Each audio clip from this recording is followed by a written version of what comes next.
ঢাকা বিশ্ববিদ্যালয়ের ২০২৫-২৬ শিক্ষাবর্ষের ব্যবসায় প্রশাসন ইনস্টিটিউট এর বিবিএ প্রোগ্রামের ভর্তি পরীক্ষার চূড়ান্ত ফলাফল প্রকাশ করা হয়েছে।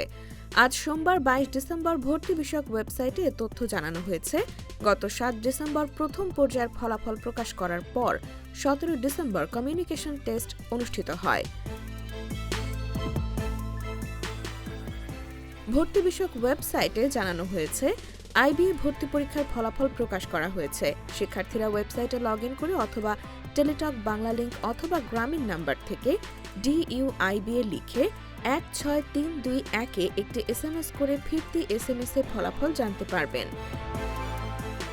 এর আগে শনিবার আইবিএ পরিচালক অধ্যাপক শাকিল হুদা দ্য ডেইলি ক্যাম্পাসকে বলেন, ২৫ ডিসেম্বরের মধ্যেই আমরা ভর্তি পরীক্ষার ফলাফল প্রকাশ করব বলে আগেই জানিয়ে দিয়েছি।